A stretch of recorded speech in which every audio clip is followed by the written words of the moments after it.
look like a bitch.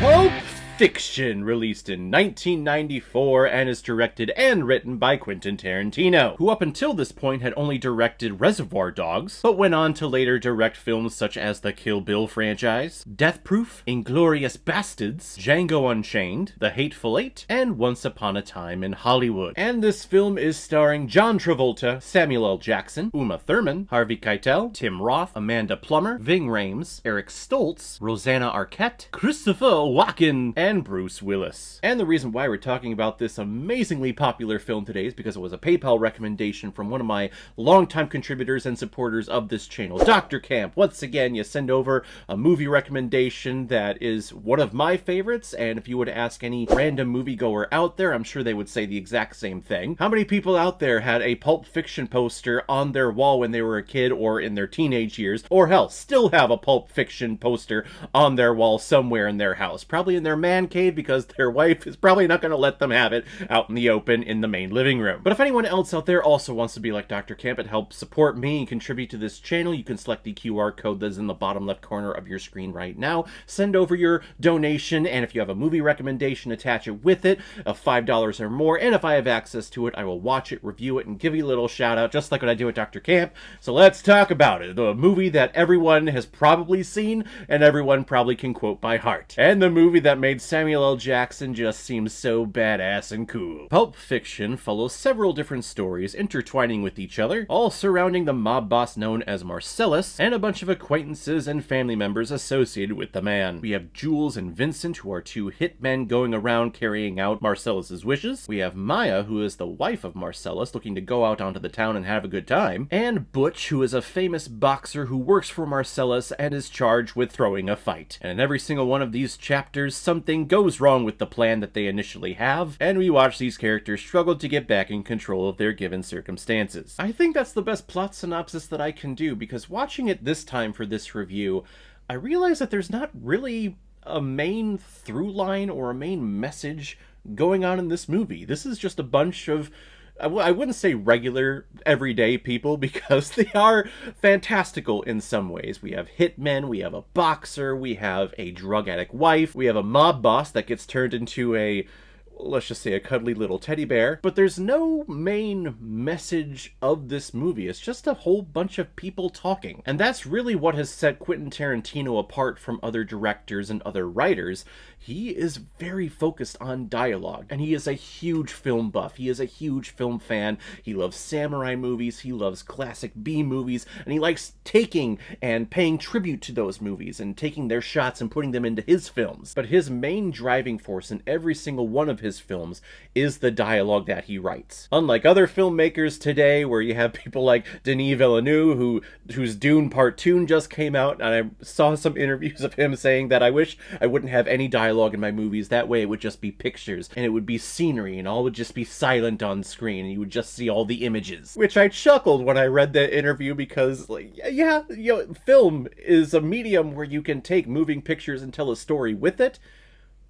But a lot of times you need dialogue. If you have people who can speak a language and communicate with each other, that's really what audiences want to see. They want to see connection and communication. And that's what Quentin Tarantino does so well. He has great connection and communication between all of his characters in all of his films. And this film really put Quentin Tarantino on the map when it came to his name in the mainstream media. Like, everyone knew who Quentin Tarantino was after this film. Yes, he wrote and directed Reservoir Dogs that came out 2 years before this one, and, you know, some people saw it. It wasn't a major mainstream hit that Pulp Fiction was. Pulp Fiction was nominated for Best Picture, nominated for several other awards that year. Even though I would say that Reservoir Dogs is a better overall film than Pulp Fiction, maybe that's a controversial take. I don't really think so, but maybe it is to some people, but that one was just getting his foot in the door. People didn't know who Tarantino was at the time. People said this was great, but again, they didn't know who he was. And then here comes Pulp Fiction. That's another home run from this director, and he just immediately shoots up into the main stratosphere, and everyone knows who he is. So many great characters, so many great lines and conversations in this film that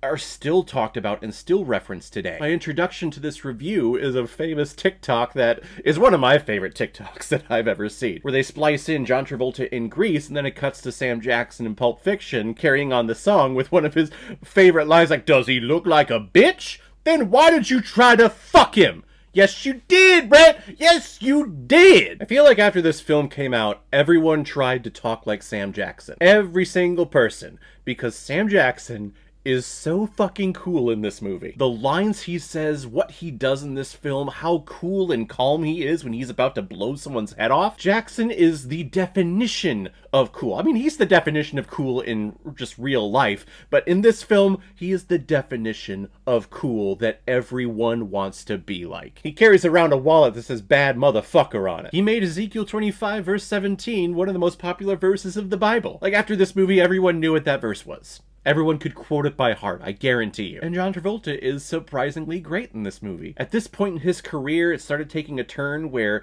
the projects that he was attached to were hit and miss. I mean, back when it was Grease Times and Saturday Night Fever, he was on fire. He was a huge icon. Around the 90s, that's where things started turning for him, and people were like, he's kind of past his prime. This is one of the last stretches of greatness I feel that he had. And Bruce Willis, continuing his role from Die Hard a couple of years before this one, and he's just another badass.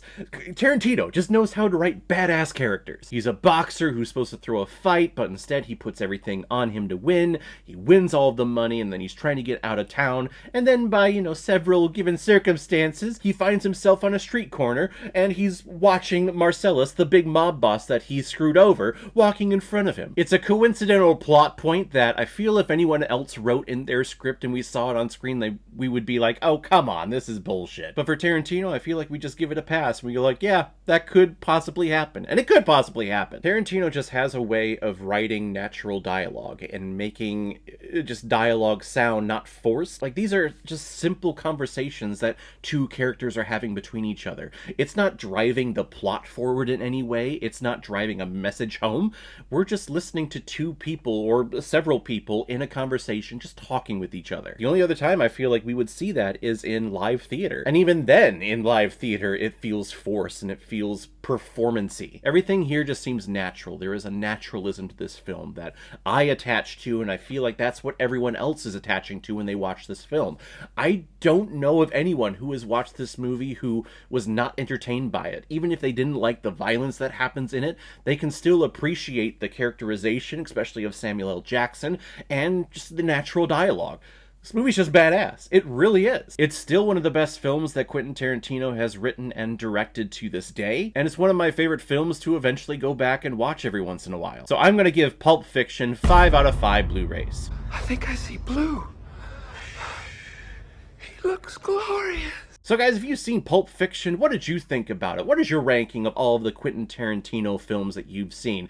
Actually, that is a great idea for a ranking video. Maybe the next time when he comes out with his last film that he keeps talking about, maybe I'll do a ranking video then. But for now, whatever you thought, comment below, let me know what you thought about it. And as always, if you like what you see here, if you like my take on movies, then hit the subscribe button and make sure you hit that bell. See you the next time I'm released next movie review. So guys, I will see you next time on the channel, but in the meantime, be well, be good to each other, and go watch a movie. Take care, guys.